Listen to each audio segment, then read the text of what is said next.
भोपाल की जेल से फरार होने वाले सिमी आतंकवादियों का एनकाउंटर हो चुका है, लेकिन सवाल बना हुआ है कि ये लोग आखिरकार जेल से भागे कैसे। भोपाल जेल से भागने वाले इनमें से तीन साल पहले खंडवा जेल से भागे थे। हमने पड़ताल की है Khandwa to Bhopal jail break में आखिर क्या समानताएं हैं।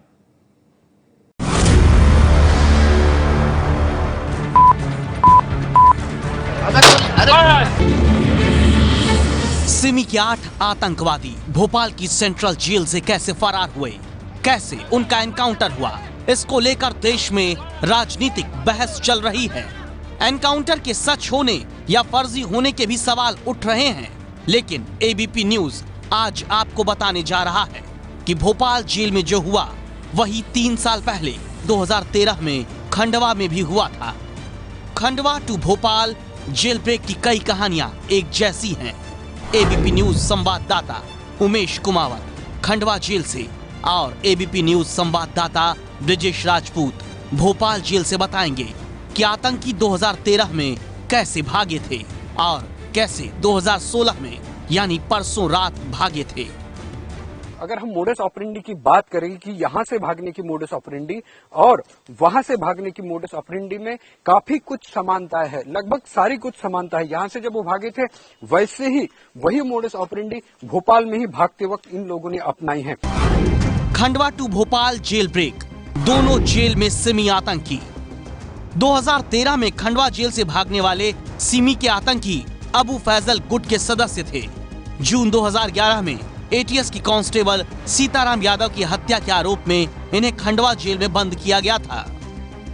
खंडवा की ये जेल 2013 अक्टूबर में चर्चा में आई थी, जब सिमी के 6 कथित आतंकी यहां से भागे थे। ये वो जेल है, ये बहुत पुरानी जेल है, 1873 की जेल है और यहाँ पर आपको लिखा हुआ भी मिलेगा 1873 शहीद जननायक टंट्या भील जिला कारागृह खंडवा।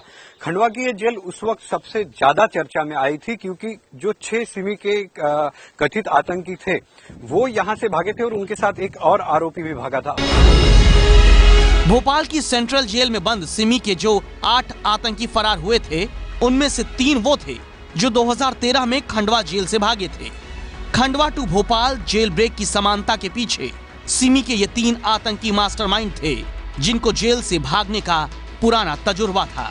तरीका भी उन्होंने यही अपनाया था।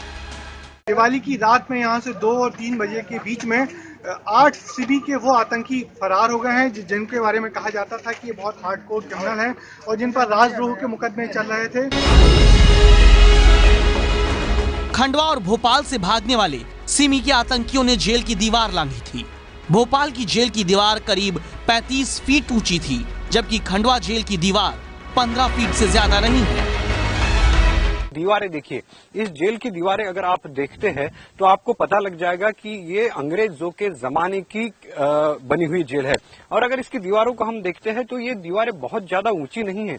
इसकी दीवारों की ऊंचाई करीब 14 से 15 फीट ही है। कुछ जगह पे 15 फीट होगी, कुछ जगह पे 14 फीट है। और यही एक वजह थी जिसकी वजह से जो कथित आतंकी थे वो यहाँ से भाग निकले। और वो जगह हम आपको अब इस वक्त दिखाते हैं जिस तरफ से ये आतंकी भागे थे। ये वो जगह है जहां से ये आतंकी भागे थे। यहां से थोड़ी दूरी पर, यानी कि ये दीवार है, यहां से ही वो आतंकी भागे थे। भोपाल की जेल ISO सर्टिफाइड जेल थी, खंडवा से बेहतर थी।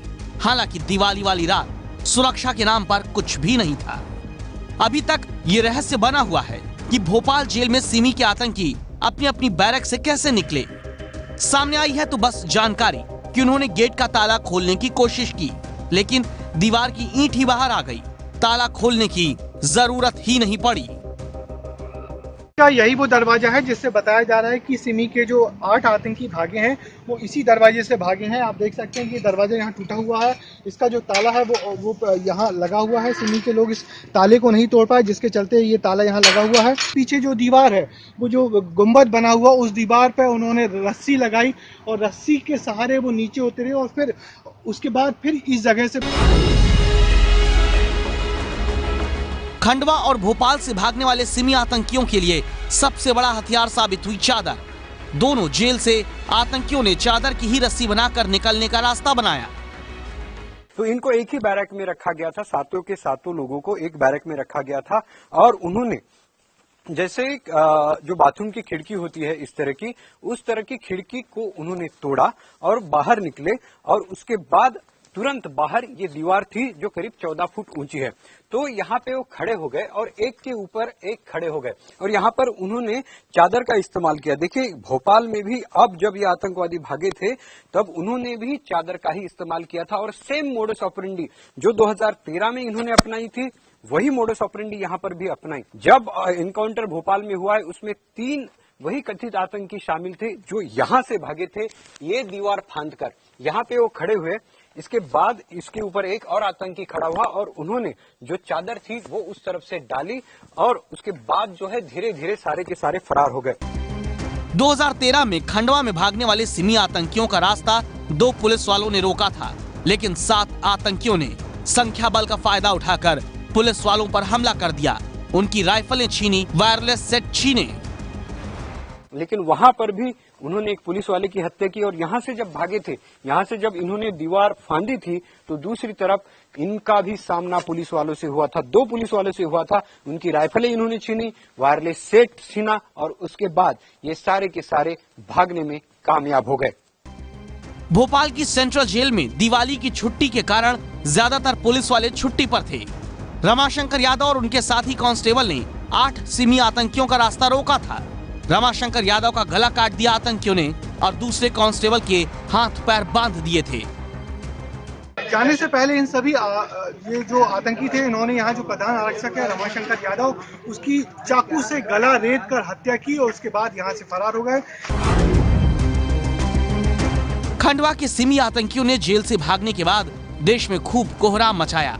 हालांकि आबिद मिर्जा को उसी दिन और अबू फैजल को दिसंबर 2013 में गिरफ्तार कर लिया गया था, लेकिन बाकी 5 सिमी आतंकी देश में आतंक के कारोबार में लग गए।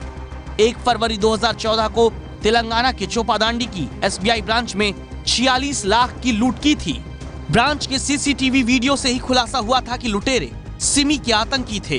फिर 1 मई 2014 को चेन्नई स्टेशन पर गुवाहाटी बेंगलुरु एक्सप्रेस में धमाका हुआ था। ये कुकर्म करने वाले भी खंडवा के फरार आतंकी ही थे। अगले 7 महीने में सिमी के आतंकियों ने 7 जगहों पर 7 बम ब्लास्ट किए थे। इसके बाद ये लोग यहाँ से फरार हुए और अगले 10 महीने में देश में अलग अलग जगहों पर 3 धमाके हुए और शक था कि ये उसमें शामिल है। इसके बाद 3 इसमें से जो लोग हैं उनको पकड़ा गया, भोपाल की सेंट्रल जेल में रखा गया और भोपाल की सेंट्रल जेल से जब वो फरार हुए तब उनका एनकाउंटर हुआ। भोपाल जेल से फरार होने के बाद सिमी के 8 आतंकियों का मकसद क्या था, ये साफ नहीं हो पाया। ये राज उनके एनकाउंटर के साथ ही दफन हो गया। लेकिन मकसद जो भी रहा हो, सिमी के आतंकी अपने मंसूबे में कामयाब नहीं हो पाए। सिमी के 8 आतंकियों के आतंक से तो देश को हमेशा के लिए छुटकारा मिल गया, लेकिन सिमी का आतंक खत्म नहीं हुआ है। खंडवा से लेकर भोपाल जेल तक सिमी के खूंखार आतंकी जेलों में बंद हैं, लेकिन न जाने कब तक। भोपाल से ब्रिजेश राजपूत के साथ खंडवा से उमेश कुमावत की रिपोर्ट। अगर कुछ सवाल बदस्तूर वहीं बने हुए हैं कि वो किस तरह से एस्केप कर गए और फिर पूरा जो एनकाउंटर जिस तरह से हुआ।